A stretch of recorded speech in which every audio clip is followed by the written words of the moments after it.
I walked into my parents' house wearing the wedding dress I'd had custom made. Riley twirled under the chandelier, champagne flute in hand, surrounded by people clapping like she just cured cancer. She saw me standing there and smiled like nothing was wrong, like this was just another fun little story for her to post online. 3 weeks earlier, everything was still intact.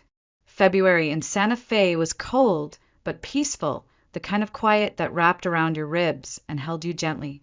Elliot and I were finally planning the life we wanted. He was steady, thoughtful, an architect with rough hands and a soft voice.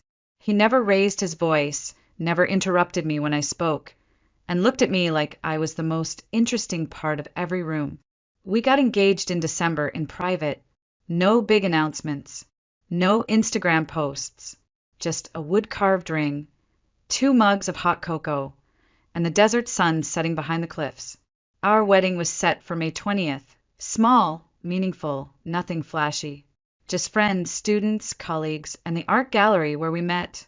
Galileo Gallery, tucked between 2 adobe buildings and filled with imperfect beauty. I'd sent the invites. I'd confirmed the string quartet. I even had my dress, made by a former student, hand-stitched with olive branch embroidery, because Elliot said I reminded him of quiet resilience. It was all coming together, until Riley called. She said she had big news, and insisted on a family dinner. I should have known. When I walked in, I immediately saw the banner. She said yes. Balloons, a giant cake, our mother recording everything on her phone. Dad was opening champagne. Riley stood in the center of it all, glowing in a white cocktail dress, holding hands with a man I barely knew. Everyone, she announced, Jasper and I are getting married. I froze. We all had. The man had only been in the picture for 6 months, flashy, smug, always talking about his investment portfolio, like it was his personality. May 20th, she continued, beaming. Isn't that wild? Meant to be. I looked at her, then at my parents. No one said a word. That's my wedding day, I finally said. Riley laughed. Yeah, I know. But, you didn't trademark it, right? Besides, yours is just a tiny ceremony. Ours is going to be an event. We're doing it at our Lindo resort. Jasper's uncle got us the ballroom. I waited for anyone to speak up. To say this wasn't okay. My father just shrugged. It makes sense, Lena. Riley's wedding is going to have more people, more family, more media coverage. My mother added, you can just move yours to the following weekend. It's not like it'll matter. Yours is more personal anyway. I felt like I was watching a car crash in slow motion and couldn't move. My heart was pounding, my throat dry. I'm not rescheduling, I said quietly. Riley's smile slipped. Why are you being so selfish? I stood there for another few seconds, taking it all in. The decorations, the cameras, the fact that no one saw a problem with this. Then I picked up my coat and left. My mother called after me. Think about the family, sweetheart. But I didn't look back. Not this time. It was a Thursday morning when the call came. I was at my office on campus, grading midterm design portfolios with a cold cup of coffee beside me when my phone buzzed. Hi, this is Kara from Galileo Gallery. I'm really sorry to call like this. I sat up. What's wrong? There was a pause. We've had a change in booking for May 20th. The space has been re-reserved. I blinked. No, that's not possible. That date's been ours for over a year. I know. I double-checked the records. The new reservation was made in person yesterday under Riley Caldwell. I didn't even hear the rest. Everything around me stopped. The hum of the fluorescent lights, the wind tapping on my window. I was staring at the same name that had shared my childhood, my birthday cakes, my secrets, now printed across a contract that used to belong to me. Riley hadn't just taken my date. She'd taken our place, the space Elliot and I had built a story around.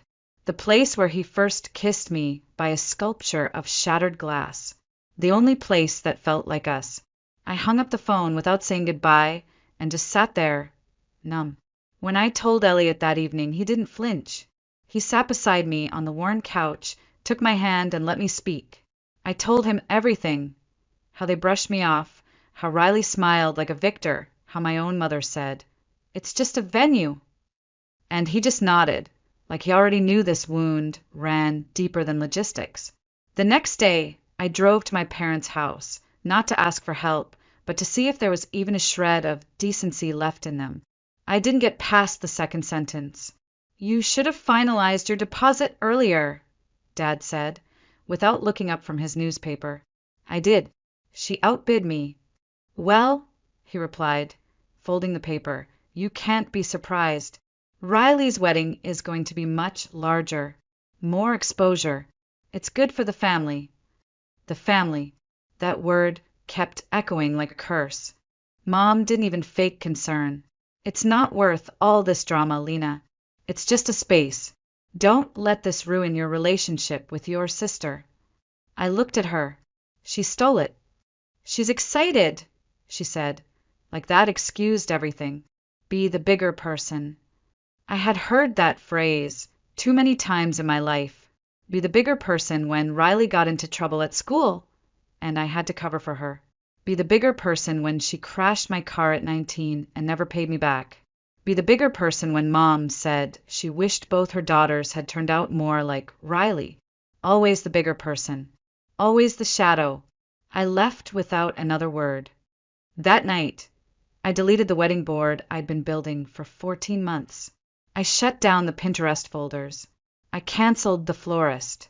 I folded my dress back into its garment bag and zipped it up like I was sealing away a version of myself that no longer fit. Then I told Elliot I don't want to do this anymore. He looked up from his sketch pad. "Do what?" "Pretend everything's fine. Pretend that I'm okay being erased." He didn't speak right away. He simply closed the sketch pad, stood, grabbed his keys, and said, "Come with me." I followed him without question, unsure if I was running away or finally waking up. We drove in silence.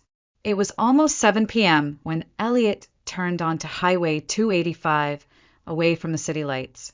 The desert stretched out beside us like a forgotten canvas, brushes of lavender sky fading into soft gold dirt.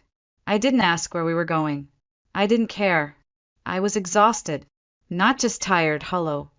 I had been holding up too many things for too many people for too many years. And now, the one thing that was supposed to be ours had been stripped from me like it never mattered. We drove another 20 minutes into Tessuk Hills before he slowed at an unmarked turn. A tall, wrought iron gate stood ahead, half covered in ivy. A security camera clicked. The gate opened. I turned to him. "Where are we?" He didn't answer, just kept driving. We rolled through a winding gravel road surrounded by juniper trees and wild desert blooms, until a structure appeared, low, long, and made entirely of glass and stone. It shimmered in the fading light, as if it had been carved from the land itself. A private estate, a work of art. I sat up straighter. "Elliot, whose place is this?" He finally looked at me. "I designed it." "You designed it?" He nodded. "Built it. Own it." I blinked. "What do you mean, own it?" He parked beneath a curved overhang and turned off the engine. For a moment, the car went still, like the world had held its breath. "I haven't been completely honest with you," he said. "Not because I didn't trust you, but because I've seen what happens when money enters the room." My breath caught. "I grew up differently," he continued.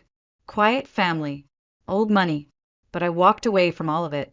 I hated the entitlement, the performative generosity, the way people clung to status instead of substance. So I left and started over, under my own name on my own terms.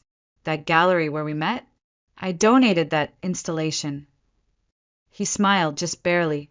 "I kept my profile low for a reason. I didn't want to be someone else's ticket or trophy. I just wanted someone who saw me." I didn't know what to say. I just stared at him, at the man I thought I knew, who apparently owned one of the most stunning private properties I had ever seen in my life. He opened the door and stepped out, then came around and opened mine. I followed him through a curved glass walkway into the heart of the estate. Light sensors flickered on, illuminating a minimalist interior. Polished concrete floors, soft leather, warm oak shelves stacked with art books, and a central atrium with a reflecting pool lit from below. "This is unbelievable," I whispered. He stopped beside the atrium and turned to me. "If you still want to get married on May 20th, Lena, this place is yours. All of it. For the wedding. For anything." My throat tightened. "You're not doing this to one-up Riley, are you?" "No," he said gently. "I'm doing this so no one can erase you again." I stood there in that silent, echoing space and felt something shift. Not just gratitude, not even love, but dignity. After all the bending, the shrinking, the swallowing of hurt, I was finally being offered something I didn't have to fight for. A place of my own, a future I could claim. I reached for his hand. "Then let's make it unforgettable." He smiled. She had no idea what was coming. The message came at 10:42 p.m. I was in bed, staring at the ceiling, wondering how I'd gone from bride-to-be to a side character in someone else's show. My phone buzzed on the nightstand. "Jasper Blackwell just followed you on Instagram." That alone would have been weird. We'd barely spoken. I remembered him from a few family holidays, always talking over people, always with a drink in his hand, always more impressed with himself than anyone else was. But what followed made me sit up straight. DM from Jasper. "You deserve better than what they did to you. Can we talk?" I stared at the screen. Once. Twice. 3 times. Part of me thought it had to be a prank. Another part, a louder, more familiar part, knew exactly what this was. Riley's picture-perfect fantasy was starting to fray at the seams. Still, I didn't answer. I locked my phone and tried to go back to sleep, but the words kept echoing. "Can we talk?" The next morning, I showed Elliot the message. He didn't look surprised. "Answer him," he said simply. "What? Why?" "Because sometimes the cracks show you more than the surface ever could." So I did. I sent one word. "Me why?" His reply was almost immediate. "Jasper, because I'm not blind. I see what's happening, and I'm starting to wonder if I'm just another prop in her story." We met the next afternoon at a quiet cafe near the old plaza, one of those places with uneven tile floors, soft jazz playing in the background, and baristas who wrote poetry on paper cups. I wore sunglasses and pulled my hoodie low. He showed up looking surprisingly normal. No flashy suit, no bravado, just a man who looked like he hadn't slept in days. He sat down without saying hello and went straight to the point. "I didn't know she stole your venue." I didn't respond. "She told me you canceled it, said you were having budget issues, and pushed your wedding to the fall." I snorted. "Of course she did." He shook his head. "That was just the start. The more we planned, the more I realized this whole thing isn't a wedding, it's a brand launch. She wants a Netflix-level production, has a videographer from some reality show, a whole content calendar, a fake backstory about us meeting in Bali." I blinked.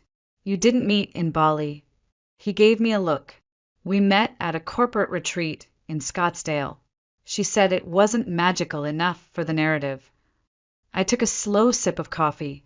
"She's marketing the marriage," he muttered, "and I'm the product." That one landed. Not because I cared about Jasper, but because I understood. I had lived in Riley's shadow long enough to know what it felt like to be turned into a tool, a background player in her endless performance. He leaned in. "I also found something else. Something I think you should see." He slid a flash drive across the table. I didn't touch it. "She has a burner phone," he said, voice low. "She hides it in her makeup drawer. I caught her texting someone at 1 a.m. giggling. When I asked, she called me paranoid." "You think she's cheating?" "I don't know. But I know this, she's lying. And she's been planning this wedding like a campaign, and you're the narrative villain." I looked down at the flash drive. "What's on it?" "Screenshots. Audio. Video. She admitted she wanted your date out of spite. Said, and I quote, she can cry later. She tried to bribe your gallery coordinator. Said she wanted to crush you. My hand shook slightly as I picked it up. Why are you giving this to me? Because I'm tired of being used. And maybe I want her to see what real consequences look like. He stood up, buttoned his jacket, and paused. Whatever you're planning, I want to help. I went home that night, opened my laptop, and played the recordings. By the time they finished, Elliot had come in, holding a glass of red wine. He looked at my face and didn't even ask. He just said, "This is why we don't back down." And I believed him, because now I wasn't just fighting for a wedding anymore. I was fighting for the last shred of self-respect my family hadn't already stolen. Elliot didn't ask me what was on the flash drive. He didn't need to. He watched me sit at the kitchen table for over an hour, staring at my laptop, listening to Riley's voice over and over again. Her laugh, her little sneers, her casual cruelty. "She'll cancel," she told the gallery coordinator. "She always does. She's soft. That space should go to someone who'll actually use it." Every time I replayed that line, something inside me cracked open. I wasn't soft. I was silent. And there's a difference. That night, Elliot made 3 quiet phone calls. I didn't hear what was said. I only heard his tone, measured, calm, deliberate. The same tone I imagined he used when negotiating land rights with stubborn clients or walking contractors through a failing build. He returned to me with one simple sentence: "We start tomorrow."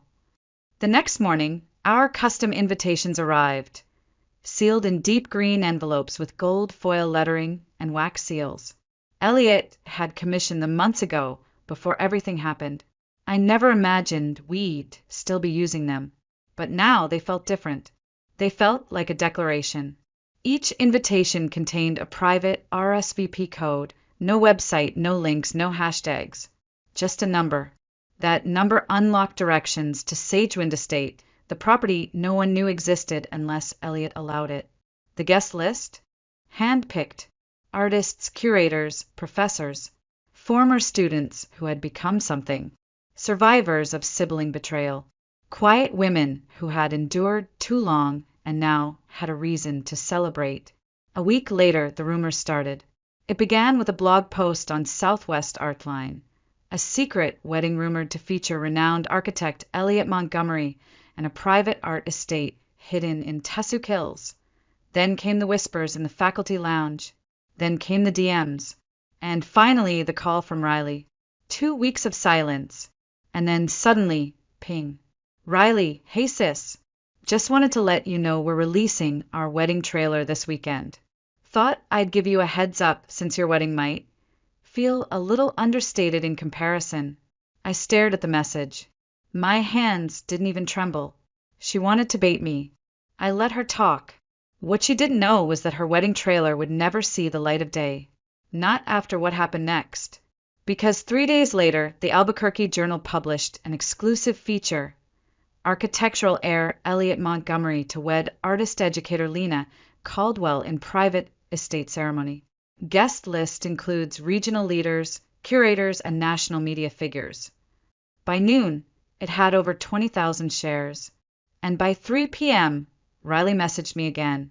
"Riley, all caps, why is Jasper refusing to finalize our guest list? What did you tell him?" I didn't respond. I was sitting beside Elliot in the courtyard of Sagewind, helping arrange seating assignments. The sun was warm, the air smelled like cedar and lemon tea, and for the first time in weeks, I felt still. "Do you want her seated far from the press?" Elliot asked, half smiling. I looked up. "She's not invited." He didn't ask again. At the center of the guest list, a name had been circled in ink. Margaret Yates, editor-in-chief of Modern Woman. Riley had been trying to get featured in that magazine for 2 years. Margaret was coming to our wedding. I didn't gloat. I didn't scream. I simply stared at the name and whispered, "Let her find out the way I did in public." Elliot leaned over, kissed the top of my head, and murmured, "She will." And so the stage was set. One wedding built on love, the other on image. one with roots, the other only mirrors, and only one would survive what was coming next. I thought I'd be nervous, but the morning our names hit the press, I wasn't shaking. I wasn't crying. I was smiling. The sun was barely up, and already my phone buzzed nonstop. Calls, emails, messages from people I hadn't heard from in years. Colleagues, former classmates, old professors, even students I once mentored who now ran their own studios. They all said the same thing. I didn't know. I'm proud of you. But the one person I didn't expect to hear from showed up at my door. Jasper. He looked different. Polished, yes, but quieter. Like someone who'd just stepped off a battlefield and hadn't quite realized the war was over. He handed me a small velvet box. I blinked. What's this? He looked around, made sure we were alone, then said, Insurance. Inside was a flash drive. My stomach turned. She doesn't know I kept it. She thought I deleted it after the engagement party. I didn't. What's on it? More than enough. He leaned closer, his voice barely audible. Voice memos, screenshots, recordings, her telling friends she bribed the gallery coordinator, her laughing that you'd cry later. She admitted she only moved the wedding up to erase you. I stared at him. She said the only way she could shine was if your light went out. I closed the box slowly. Why are you giving me this now? Because I'm done pretending. And maybe, he looked down, maybe I need to see her lose something for once. 2 days later, Riley posted her wedding trailer. Lavish shots, fake laughs, a dramatic slow-motion moment of her walking down an empty hall like she was starring in a perfume ad, and a caption that read, Can't wait to say I do to forever. May 20th, it's happening. It had 43,000 views in 6 hours. But at the same time, another video was circulating in private circles. It wasn't public. Not yet, but it was ready. Elliot had spent the past week working with a small AV team, friends from his architecture firm who owed him favors. They took the audio files, the text screenshots, the video clips Jasper provided, and turned them into a single, polished, devastating 6-minute reel. 6 minutes. That's all it would take to end her fantasy. We didn't tell anyone, not even my parents, because some things are more powerful when they hit without warning. That night, Elliot and I sat on the patio, watching the sun disappear behind the red hills. He held my hand but didn't say a word.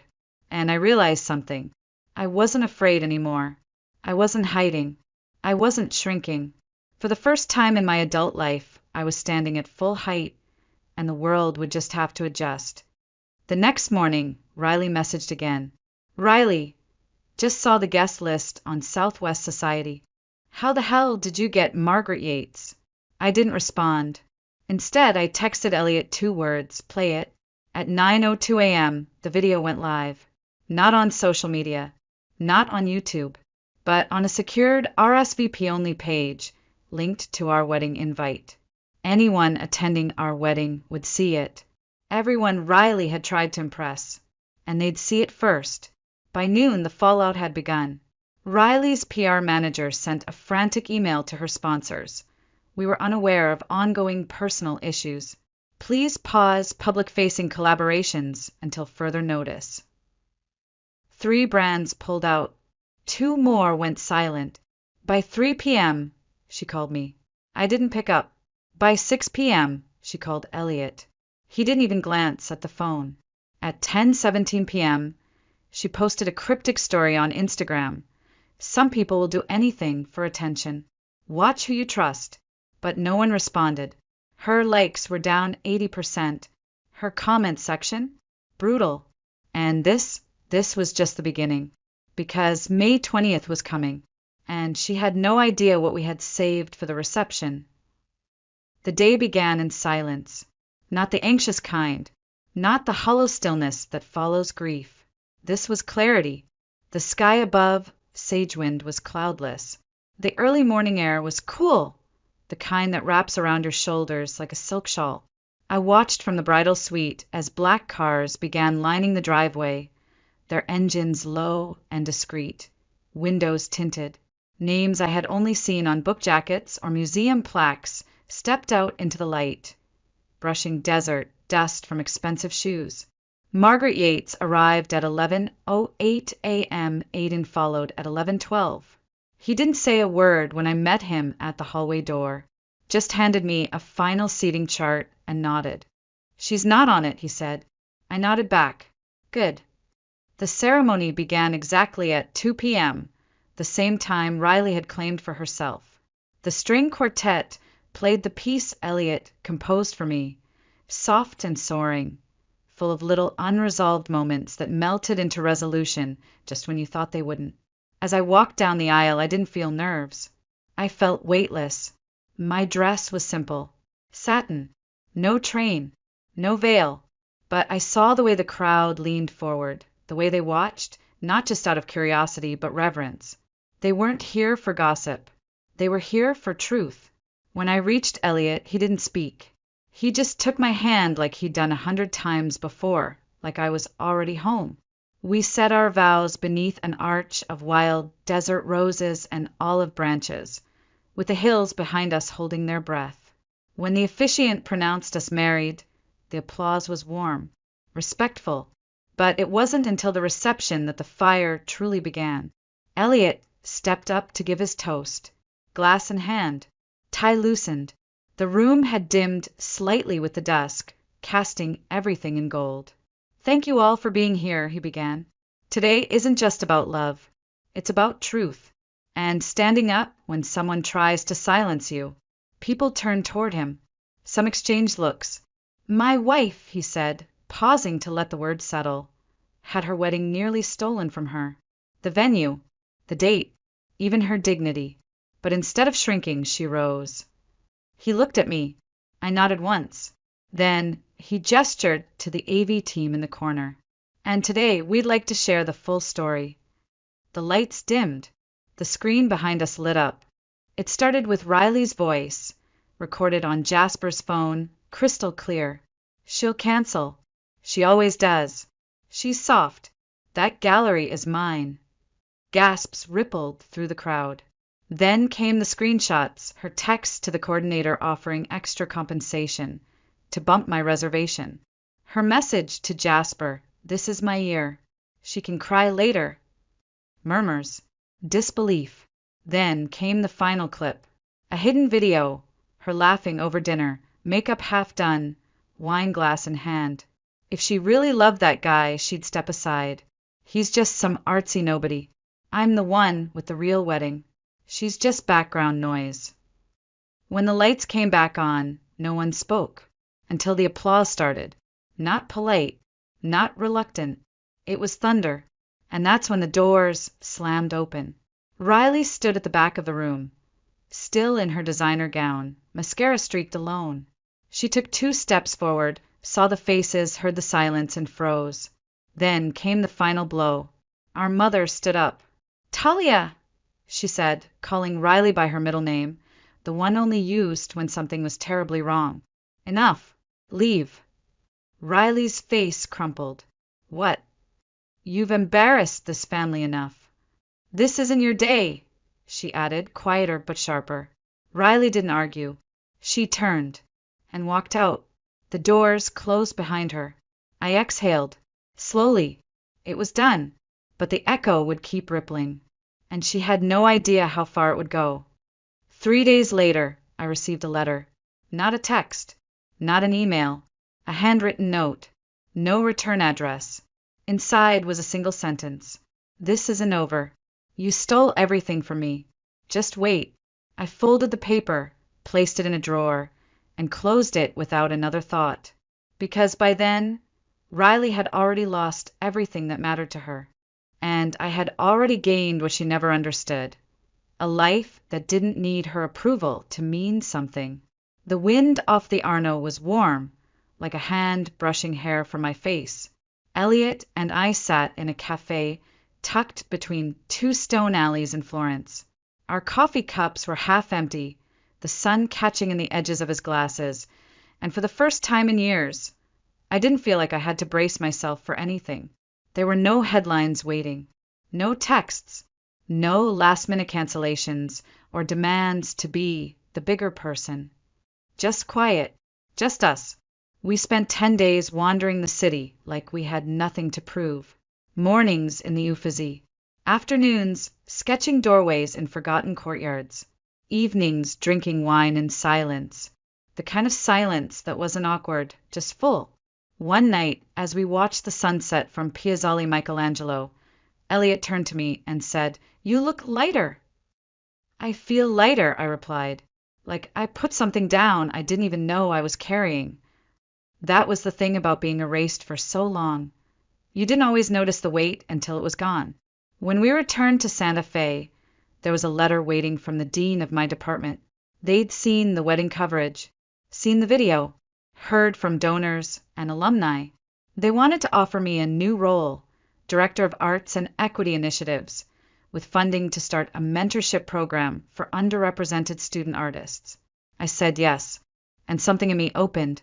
The program started small, just 6 students, some first-generation college kids, one who had been told she wasn't commercial enough, another who'd been bullied for drawing abstract instead of realism. I saw pieces of myself in each of them, the parts that had been told to shrink, to soften, to step aside. I told them what no one ever told me. You don't have to be loud to be powerful. You just have to be clear. And they listened. Meanwhile, Riley disappeared. Her Instagram went blank. No more brand deals. No more curated brunch tables or wedding countdown reels. Her management dropped her. Her sponsors pulled out. Even the skincare brand she was developing issued a quiet termination notice. According to a neighbor, she moved back in with our parents. I never confirmed it. I didn't need to, because for the first time in my life, her silence didn't feel like a threat. It felt like closure. A few weeks later, I ran into our mother at the co-op. She was bagging oranges, wearing sunglasses indoors. She didn't speak to me, just stood there, waiting for me to pass. I looked at her for a moment. The same woman who once said, "Don't make trouble, just be graceful."